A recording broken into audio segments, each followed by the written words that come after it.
सर्वांना जय महाराष्ट्र मित्रांनो. आज आपण कालनिर्णय याविषयी महत्त्वाची माहिती पाहणार आहोत. प्रथम, वर्षाचे प्रकार. एकूण वर्षाचे प्रकार दोन आहेत. एक साधे वर्ष, दुसरे लीप वर्ष. लीप वर्षात अधिवर्ष असे सुद्धा म्हणतात. साधे वर्ष. आपण प्रथम साधे वर्षाविषयी माहिती घेणार आहोत. एकूण दिवस 365. फेब्रुवारी महिन्यामध्ये 28 दिवस असतात, तर एकूण आठवडे 52 प्लस 1 दिवस. आता लीप वर्ष मित्रांनो, एकूण दिवस 366, 1 दिवस वाढला मित्रांनो, तो दिवस फेब्रुवारी महिन्यात.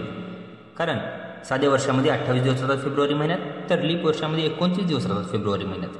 फेब्रुवारी महिन्यात 29 दिवस, एकूण आठवडे 52 प्लस 2 दिवस.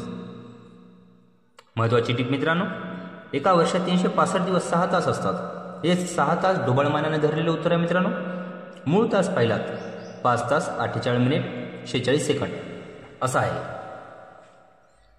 अजून मित्रांनो, दिनदर्शिकेचे प्रकार. इंग्रजी दिनदर्शिका, मराठी दिनदर्शिका.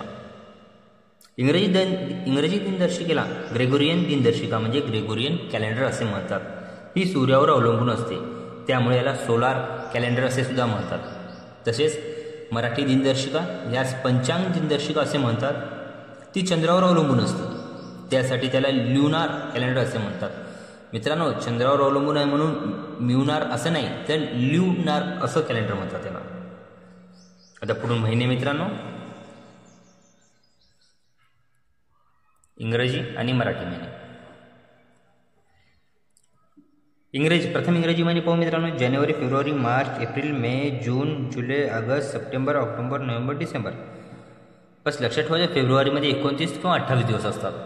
तसेच मराठी महिने मित्रांनो, चैत्र, वैशाख, ज्येष्ठ, आषाढ, श्रावण, भाद्रपद, अश्विन, कार्तिक, मार्गशीर्ष, पौष, माघ, फाल्गुन.